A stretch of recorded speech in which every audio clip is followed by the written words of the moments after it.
Hi, I'm Dr. Bradshaw with Wilmington Functional Medicine, and today we're going to talk about how to properly run an organic acids profile test kit.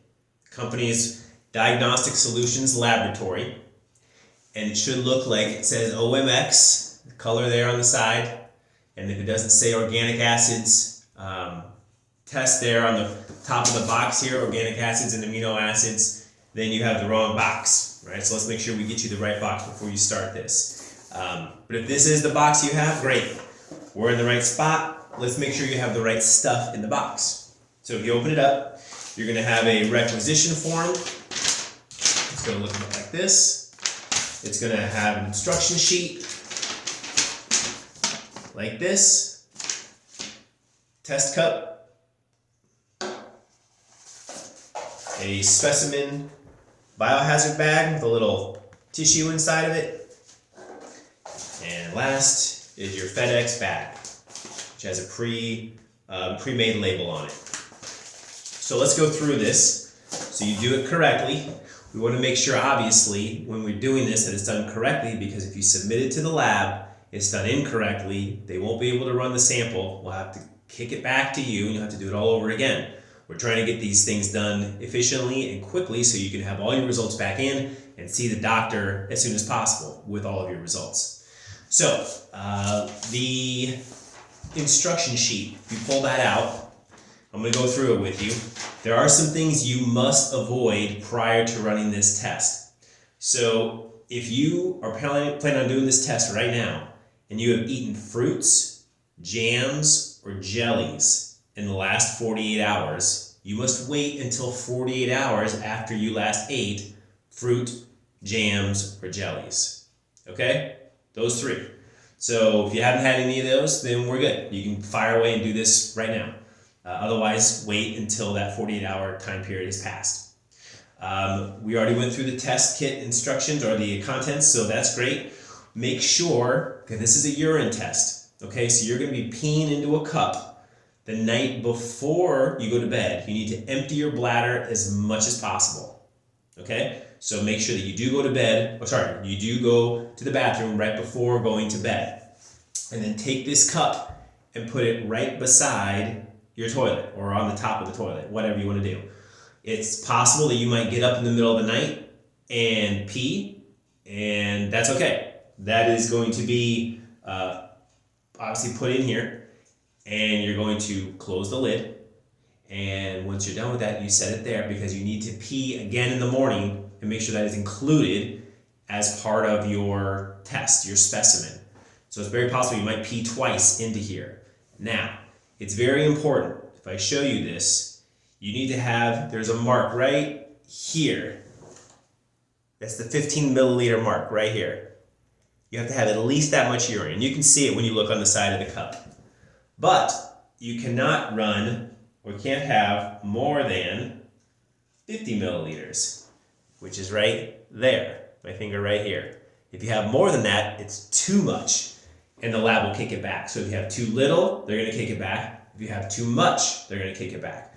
So make sure you have the proper amount, and that says it here on the instructions so you don't forget.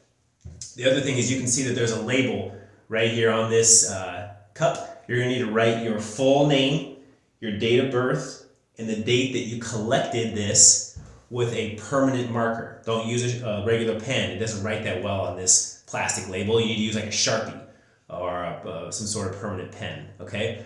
But full name, date of birth, date of collection, the day that you actually collected that urine, has to go on there. Otherwise, they're going to kick it back, okay?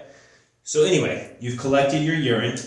And what you're going to do, it's very important that you take the lid, and when you put it on, you're going to hear it click twice. I'm not going to do it now because I don't want to ruin this cup in this test kit.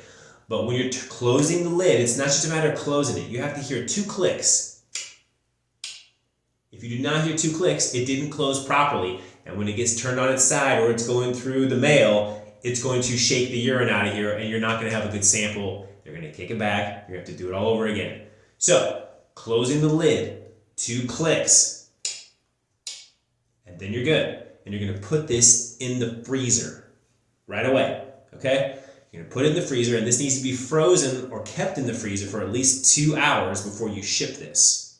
And we'll come back to that in just a second. But anyway, so that's gone into the freezer. You make sure that on the requisition form, which is this form, there are some highlighted areas on there. You want to make sure you fill out those highlighted areas only. Okay, the rest of it is our needs and the lab's needs, and so just fill out where it's highlighted, and you'll have that all done too. All right, and then you're going to take when you're ready to ship this now, because it's been frozen for at least 2 hours, you're going to take your biohazard bag. You're going to open it up, and you're going to drop the test kit. Oh, sorry, no. Don't throw it. Take the cup, drop it into the specimen. Has the little wipey in there, that's fine. It just kind of helps absorb if there's any moisture in there. Close it up. And you're going to take that frozen urine in its baggie, put it into the box that it came in, along with that requisition form that you filled out, and you're going to close this up. All right, now you got that all closed up in its original case. That case is then going to go into the FedEx bag. All right, the FedEx bag has a mouth on one end, and you're going to slide this in. On top, there's a little plastic sleeve right here. What do you want to call it? Tape. You're going to peel that tape off, close it up, seal it all the way from side to side. You're good. The label's already on there. Now, there is a tracking number. It's the number right underneath that QR code. That's the tracking number right there. Go ahead and write that down or take a picture of it, because there is no other way for you to track this on your own unless you keep that number. And so this is a 2-day shipment to Alpharetta, Georgia. So wherever you are in the country, this will get there in 2 days, and if it's been frozen properly, you're going to be fine. But what you don't want to do is have that second day be a holiday. So let's say that today's a Wednesday. Well, let's just say, for example, today's a Friday, and you're going to send this thing out expecting it to be there on Monday, but Monday is a holiday. That's a problem. So you need to think about, when is 48 hours from now? It better be a day that they're going to be able to, FedEx will be able to deliver to the company. That's important. So if you do it during the week on a Tuesday, you should be fine for a Thursday, as long as Thursday isn't a holiday. Okay? So send that off. If you're in Wilmington, North Carolina, the best place to drop this is the FedEx Kinko's on College and Oleander. That one is a biohazard friendly site. Not all of them are. So if you're not in Wilmington, if you're in other areas of the country, you need to check in with your local FedEx and find out if they accept biological materials. Not all of them do, but the one here in Wilmington definitely does. Drop that off, get sent off. We should have the results back in 10 to 14 days. Sometimes it takes a little longer, but if you do this test, get it done correctly, get this sent back to them correctly, we should have the results in very soon. And we look forward to going over them with you as soon as possible.